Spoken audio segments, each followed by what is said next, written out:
I forget if it was Elon Musk, and it's like, what is your advice for an aspiring startup founder? He's like, don't do it. Welcome back to the Welcome back to the Smart Nonsense Podcast. Entrepreneurship, self-development, challenging norms. That's the name of the game here, baby. Pop, you texted me, want to know what's funny? I said, fire it up. Fire up the pod. I don't want to know anything that's funny in text. I can put it on the record. You know what I realized immediately after that? The strudel's way too hot. You can't be doing it. On the record? You can't be on the record. It was probably gossip. It's gotta be off the record. Thought poison. We like thought poison. A lot of here. thought poison. I think this is your agenda day, right? So that's it. It's my agenda. I came on with a layup for you, and you just folded your cards.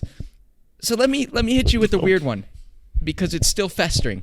Naval just texts us. He texts us the most enlightened thing a human being should ever say ever.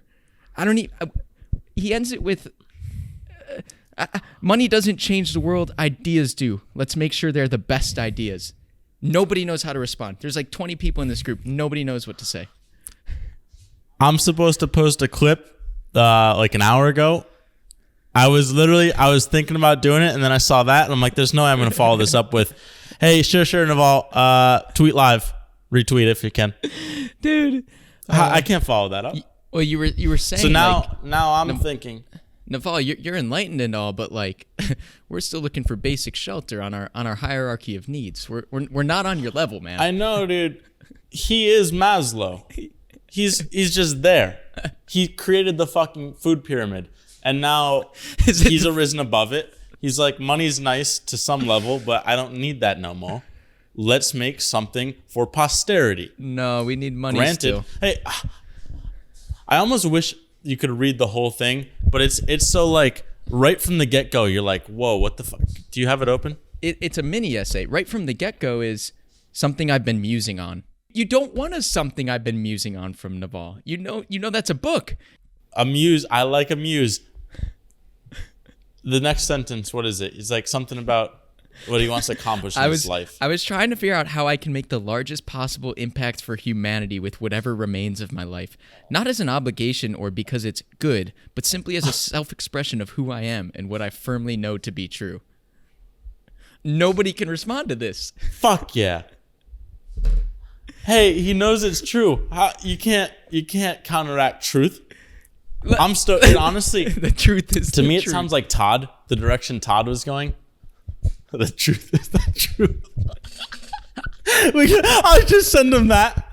Be like, hey, how about you start doing thumbnails like this, Naval? That's for posterity. The truth is the truth. Referencing, what is that, episode 109 or something like that? The truth is the truth. Fucking gem, dude. We're like, should we hire a titles and thumbnail specialist? No, just let the team rip. Let them rip. That was I think we came up with that title, actually. That was me mid-episode. The truth is the truth. It's a great idea between you and I, but for growth, that's not going to move the needle. Horrible. The needle's going negative. But what's cool here is Naval is rallying the troops, and I like seeing it. I texted you this. I'm like, we're one of the 6 people that is ever going to see this message. And to me, that's super cool because it's one of those meaningful, like, Naval has this midlife crisis sort of. It's not a crisis because he's coming from a good place, but like he says, his life is perfect, and he's just thinking how to elevate the perfection, I guess. But it's motivating. You know what else is motivating? It kind of scares me at the same time. You know what else is motivating? Theo Van. Don't transition. Oh, you want to finish? I heard the transition. I took it. Well, I took it. I know.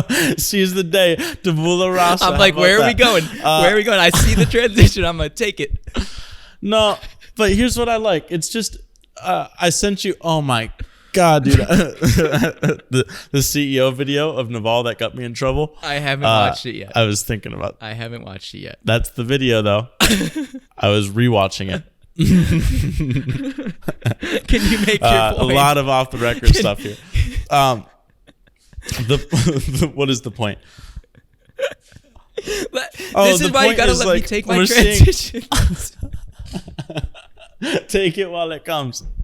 Never talk about this again. I just like seeing like this is Naval kind of motivating as if he were a CEO, or kind of seeing like a glimpse of him running a company or running a brand or running whatever it is. It's like he just drops this bomb out of nowhere, and it's like, hey, here's where we're at. Here's where we want to go. Let's make it happen. Fucking hoorah. And I'm like, hoorah, dude. Let's do it. It's crickets right now. But and let's watch some more Theo Van together. How about that? Theo Van. Here's the deal, all right? I've been anti-short form for a while. I've deleted all socials, but YouTube, it's got a place in my heart. And I think I was bored over the weekend, and I was like, oh, there's little shorts. There's a shorts button at the bottom of YouTube. How about that? Oh. And the YouTube algorithm could quite possibly be the strongest algorithm I have ever experienced in my life. From the get-go, dude, they've got you. Okay, here's my issue. I wanted to watch some Theo Van. I'm not a YouTube Shorts guy. I don't fuck with that. So I went on Instagram and I'm like, hashtag Theo Van. How do I find reels of Theo Van? Because you got me hooked. This guy's a fucking rabbit hoodlum. I don't know how to describe him. He's like, what are those people from the bayou called? He's like one of them. Syndrome, he said. He absolutely beat the fuck out of. Well, it was more or his so town. a tie. Sorry, his town said he beat it. I've never seen a personality like him, and you've been sending me all the dumbest but funniest and somehow smart clips I've ever seen. YouTube doesn't disguise it. YouTube will literally play me Theo Van after Theo Van after they're like, you want Theo Van. Well, we're giving you Theo Van. That's what I'm saying. All I wanted was Theo Van. I went on TikTok. I'm like, hashtag Theo Van. Hashtag Theo Van on Instagram Reels. They keep giving me other shit or bad Theo Van clips that had like 200 views. I go to YouTube. My algorithm's already there. Just from you sending me shit, I was already getting Theo Van. And that's all I got. Theo Van and Crystalia. It's amazing. I think YouTube just has more history to work with. Although I never watched a Theo Van video in my life. I don't watch comedy videos. But I'm like, Theo Van is exactly what I needed. Theo Van is the type of man that thrives in short form. Because I tried listening to his Joe Rogan, and it's like mostly boring. But then occasionally he'll just have the dumbest sawed-off take you'll ever see. And I fucking love it, dude. There's nothing like it, but you just need those gems. So he works perfect for shorts. And in the past, I was just like, who is this clown? Why do people like him? And now I get it. It's amazing. I've never encountered someone like him. It's the most nonsensical construction of jokes I've ever seen him. What do you say? A possum is a possum is a shit. Oh, what did he call it, dude? It was so funny. And a street, I feel bad. A street something. A street. Oh man. Okay. Well, anyway, it's actually it's really sad. What I want to get to is the point at which we can become parody artists like Theo Van or Bobby Lee. Nobody can tell if you're telling the truth or if you're making a joke, but then everyone has to write it off as a joke because, like, look at him. Look at him. He'd get away with murder. We need mullets.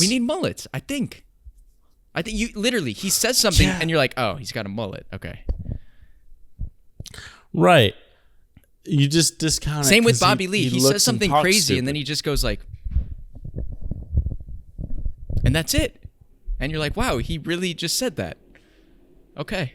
It's cancel proofing through just being out of your mind. You know what else is cancel proofing? If you're constantly out of your mind. Out of your mind? The only way we cancel proof ourselves, Pop, is by becoming no coders. That's the way out. Oh my god. Oh my god. 2 for 2. That's a great transition. If anyone came, that's part of the problem with our episodes. It's like, try titling this. What the fuck is that? You just got to pick one that's of them. That's going to be the title. One. Try titling this. You just said it. Oh, now that's actually going to be the title. Unless we hire someone in time, because we do have a backlog. Yeah, we're in a good place with the agency.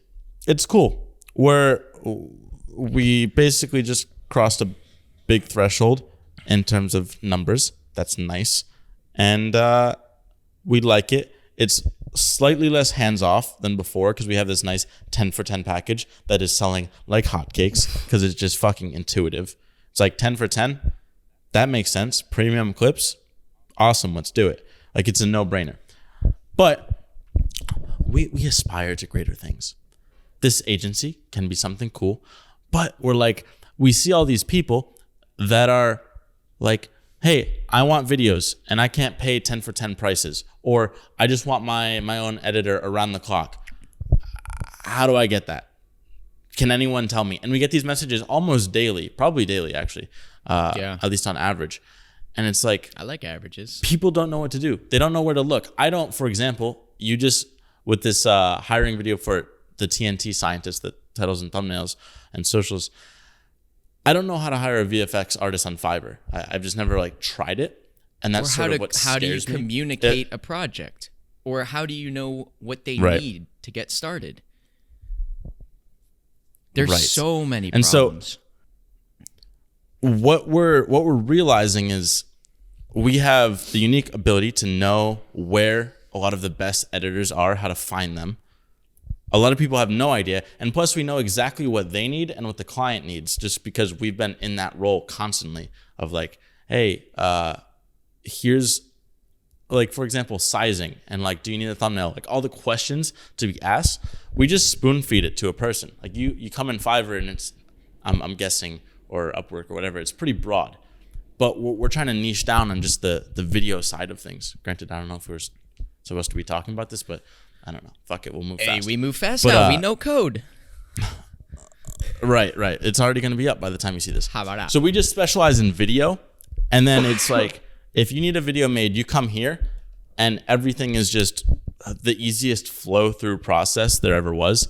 I don't know if it's like people can be like, oh, I have one project, or like say you click on a profile, it's like, I want one project or 1 month with this person. And you can kind of select either because we kind of have both sides of the spectrum. But regardless, no code side, we want to be able to do this ourselves. Yeah, the fact of the matter is, hire some Jan. The fact of the matter is we keep making excuses to not do things because we're not technical. Then we kick around this idea like, well, where do we find a super technical person? We're like, we don't know. We wouldn't know how to vet them. So I read this book, The Minimalist Entrepreneur, Sahil, the founder of Gumroad, and it's like, there are so many steps even before that using products on the internet, no-code products that you can tie together, you can create a pipeline or a process that solves somebody's problem. And there's no reason you and I can't do that. So it's kind of like enough excuses. Just well, that's the MVP. Right. It gets you to MVP. Right. There's also, we were talking to this guy yesterday. There's this funny thing at the agency, probably just at any company, where like when you go from 0 to 20 people, relatively easy, all things considered. You know everyone, it's fun, you talk to everyone, you're just solving problems. When you go like north of 40 people, or from 50 to 100, that's when like we have no idea who's being hired. We have no idea how they're being onboarded, more or less. Like it takes more time for things to bubble up to you. I don't know where I was going with that, but basically our MVP will our MVP will kind of solve this problem for you and I and for the agency first. And if that works, you spin it off into a market solution. We pretty much have the trickiest sort of agency because, for example, Google, each one of their employees, on average, given their total revenue divided by total number of employees, is something like $10 million. Versus us, if you take the average contractor employee and like you divide our total revenue by the amount of contractors, it's probably like fucking $20,000. So that means to reach any sort of meaningful scale, we have to have such a large company, and it's so much and a lot of headaches. That's why we're like, hey, maybe we're the marketplace where we don't need to be in between, or we're only in between, and they kind of like circumvent us. A managed marketplace, so that we don't have to be responsible for output of content and quality of content. You can't do that at scale. We can do that in the fun little boutique agency, but you can't do that at scale. Hey, what I realized, well, one, I don't know if Jack's ever going to be able to make it out of next, but I don't know. since the next cohort for no code is, I think it's like January 1st or something, or right at the start of the new year. Our whole push is to get like fully out of managing Smart Nonsense Media. So have the CEO running it by then, because we wanted to take the course right now, but I don't think we could. We just have too many distractions. Versus once we hire that person to run the company, then we can focus entirely on the no code course. It's true. Build out Clipped Marketplace. Hey, we're going back to class. How about that? You know who else does class? Yeah. Adam Savage. I want to talk about the Adam Savage. You're like, what? The Adam Savage permissionless work paradox. All right. Do you remember this? I made a note of this. Oh, I made a note too. I did have that. I wrote it as the Binky paradox. It is the Binky paradox. Here's the paradox. I did something for my parents based on lessons from Adam Savage. I organized something on the notion of first order retrievability. That's Adam Savage's premise that anything you need when you're making stuff should be first order retrievable. You should know, I need a whisk, grab the whisk. I know exactly where it's at. I need a tongs, grab the tongs. And there's no wasted time in between. So I first ordered my parents' like junk drawer in the kitchen. And I tweeted that at Adam Savage. Lo and behold, he retweeted that effectively immediately. And I texted you like, wow, there really are no excuses. This is a huge inspiration of mine. I did this thing a year ago because of him. I thought nothing of it. I sent a picture to him and he took note. Imagine if I don't know, followed up on that or added more value to his life. Like, that is the dude from Mythbusters. That was my childhood. And he took note of something I did. So I'm like, there's no excuses. There's just no excuses to do. That's so goofy, dude. It's so goofy. That was the beauty when Ian's like, y'all got to get on Twitter. We're like, all right, sure, we'll do it. And pretty much the first day on, I think we tried to tweet at, who's the Coco? Body language guy? Oh, Ed Navarro. Ed? Joe Navarro. Joe. And he liked one of the tweets like right out of the bat. Like pretty much our minds were just blown. We're like, wait, this person who are idolizing and reading his book, we send out one tweet and he likes it. Like he saw what came out of our head now. It's just this like, seconds? What the fuck is reality? And so everyone we're working with now is astounding. And what's beautiful is whenever we have a new client come in, we're telling them like, hey, these are all our clients. And now we're just like social proof fucking clout chasing up the ladder. Not really by design or kind of by design, but not for clout. It's one of these things where we see, okay, we did it and we can replicate it. Like Adam Savage has no idea about us editing for Naval. He doesn't know anything. All he knows is, hey, there was a cool tweet that was relevant to me. I'm going to show some love for it. Anyone can do that. You don't need any of what we've already built. And that's how we got our foot in the door in the first place. So it's like our friend Brian, who we call Binky, he's been trying to find a job. Basically, I'm going to consider it like, it's been like, essentially we graduated undergrad 3 years ago. I think he went into postgrad just because he didn't know what to do. So I'm going to count that as a year of not having a job because fuck him. Basically, several years of him not having a job because he lives this sort of relaxed life and he's golfing and like, why change when it's not terrible? And we're telling him like, hey dude, you should probably find a job. And he's like, yeah, I'm trying. And he's sending out all these applications, but nothing's happening with it. I'm like, hey, we probably couldn't get jobs either. Like if granted, we now have a successful company, but before that, like we were nothing. I worked for a fucking pickup artist for a year. Like, am I going to put that on a resume? I was effectively nothing. So I was forced to come down the Dylan Twitter route to figure out how to get clients and how to move up in the world. And if I can do this, why can't you? And we can teach you this. But then it's the paradox, right? The paradox. Wait, before you go into the paradox. Wait, Jason Calacanis was on the air. Someone did this to him, my buddy Landon. And he's like, I don't have a job. He told his team, I don't have a job for Landon right now. Make a job for Landon. He's crushing it. Literally make him a job. Adam Savage would be like, make this guy a job. The paradox. Right.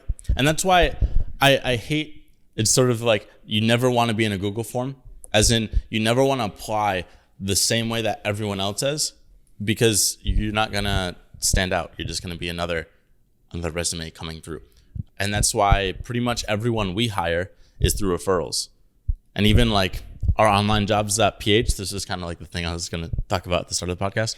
Like, we're not even posting there anymore because all of our hires just come through referrals. So it's basically useless for us to try to go through this method. Granted, I think we can change some stuff around to like make it more useful, but everyone's through the back door. And that's what we're trying to hire this TNT person, not by putting up a real job post. We're going through Twitter. Like, the one thing that we know what to do, we're going to put it out there and see like who's ambitious enough to now submit some sort of application. It can be whatever they want, or just like reach out to us. Henry's intern, creative. might we? On the paradox?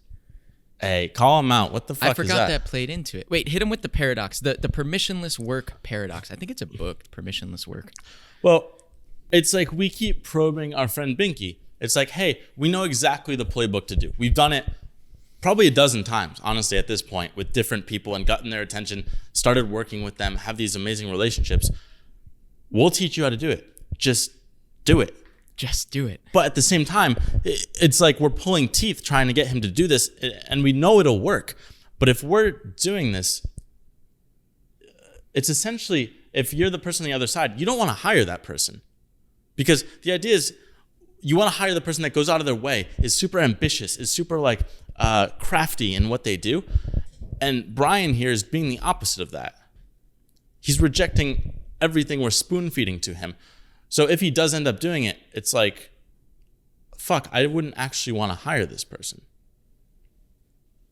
So in a sense, that's why we have to pull back. Like, hey, we showed him, granted, he probably doesn't know how well we're doing, but we're proof. Like, hey, if you need it, come to us. But we're not going to go and like bring you to water and force you to drink. Because if we do, then you're actually a bad employee. Like, you shouldn't be doing that. We should turn him away at that point. Oh, that's a great point. So it's funny because Henry's intern, who I love dearly on Twitter, hits me up. Actually, he or she hasn't the last few days, but would hit me up every single day. That's so funny. With a picture like, I bring Henry Belcaster a new coffee every single day until he hires me. And I get a chuckle out of it most days. And I've done stuff like that. I'm like, I'm gonna tweet at Casey Neistat every day until he recognizes I'm the next Casey Neistat or whatever it is. I never realized how invaluable that tactic is until it was happening to me every day. I'm like, all right, get on with it. So finally, I give Henry's intern a job. I'm like, you know what? That person was persistent as hell. And we need somebody to do growth for the Smart Nonsense brand, titles, thumbnails, analytics.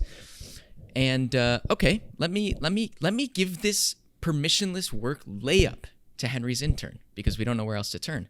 I tell him, like, Henry's intern, go on YouTube, and for the last 5 Smart Nonsense podcast episodes, give us a new title and thumbnail that's optimized for like general growth. Because the way we title these is not great. It's for you and I don't even remember based on the titles. They're so vague. Crickets. I've never been it's more like, confused. Did you want to work for me at all costs? Or was this just a Twitter thing? It's almost like, it reminds me of, say you're a guy. Hey, let me bring this to relationships. And this girl's chasing you for whatever. Like, it's almost like, yeah, it's the only thing I know. Basically, like, this person's chasing you and chasing you and chasing you forever, but you're like turning them away and continue, like, kind of the David Dobrik effect where all these girls want him, but he never hooks up with them, or at least on camera or anything. And they just want it more. But then the second he relents and he like kisses them, well, the chase is over. Like, you don't really want it. That's almost what it feels like, where this guy loved like the idea of working for you and trying all this stuff and like just playing around. And now you're like, hey, I'll actually work with you. Like, oh, what the fuck? I don't want to do that. Like, that doesn't, it was the most confusing shit. Whereas if, for example, with My First Million, we hear one little inkling of, yeah, we want to get into video. We fucking blitzed them the next day. It was literally within 24 hours. I was in the back of the truck recording a video of you, and 5 a.m. Fucking, it was AJ the next morning, 5 a.m. Absolute madness. Which is funny because at the time we had a roommate who was not really cut from this cloth, and you're like, dude, let him know we're gonna be out at 4:45 so we can record at 5. And I was like, no. I told you no. I don't remember my reasoning, but I was like, that would be trying to lead this horse to water and force him to drink. It ain't there. It's almost like, I forget if it was Elon Musk, and it's like, what is your advice for an aspiring startup founder? He's like, don't do it. And they're like, what? He's like, yeah, well, if I tell them don't do it and they listen to me, they shouldn't have been a startup founder in the first place. But if they hear me say don't do it and they still do it, they should be a startup founder.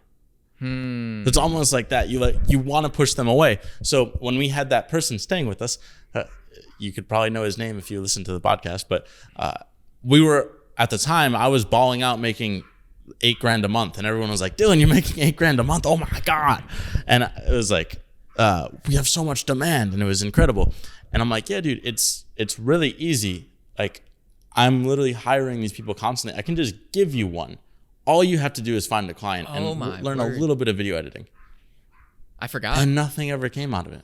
No, you were taking. I remember I had a long conversation for like an hour. It's the truth. It's got to be that intrinsic motivation. You said here is A, B, and C to make $10,000 a month. Crickets. I don't know what you do, but you gotta want it.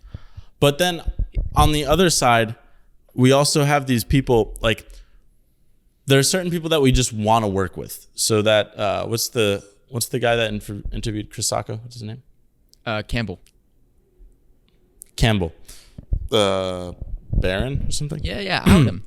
I forget. Baron.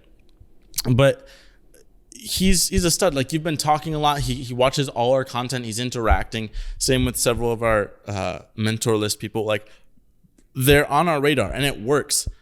So that when there is that opportunity, we want to work with them. And then it's just a matter of like, okay, do they want to actually put in that work?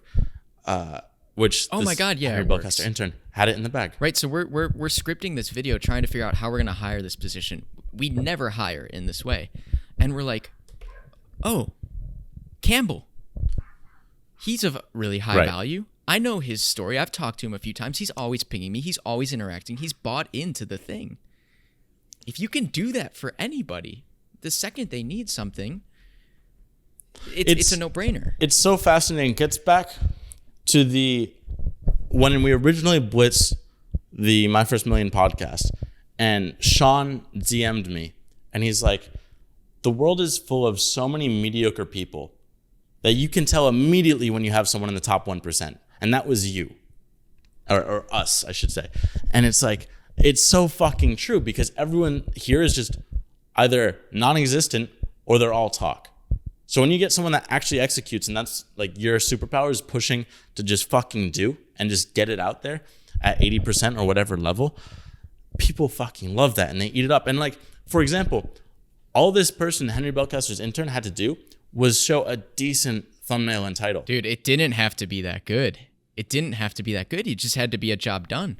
Right. Just get it done, get it back to us. And you could even say like, hey, I just turned this around fast. I want to learn a lot more. I know it's bad, but like, I'm just committed. Hey, I've never opened Photoshop before, so I spent all night on Canva trying to figure this out, but by God, I'm committed to learn. Turn in something that you did. It's incredibly easy. Honestly, the best place in the world to find a job is Twitter. If you're just active on Twitter with people you want to work with, it's inevitable. You just will. Inevitable. Hey, I got the title for this episode. Don't be a startup founder. I think that's it. The Elon Musk advice. That's brilliant. They're really gonna get clickbaited with this one, huh? How did we start this? I don't even remember. There were so many transitions. Pop, that's all I got. Theo? Where is that? Theo? I don't know. He's just like, yeah, Dad. I don't know. I'll save some. Bro, Dad. No, seriously, dude. Hey, how about that? How about that? Another thing, if you do start a company and you hire in the Philippines, make sure they're all contractors, because employees over there. That's a whole episode. That's a whole episode. It's a landmine. That should be an episode like how to hire in the Philippines. Like, that's an SEO episode. SEO episode. You hear that, Henry's intern? That one will be chock full of SEO. All right, Pop. I don't know how we get to our magic word, so I'm just gonna keep talking a little bit. I'm looking around. People should go on YouTube, subscribe to these. I'm on a balcony. What would I say if I took a shit in my hand and threw it out? Guadalupe! Guadalupe!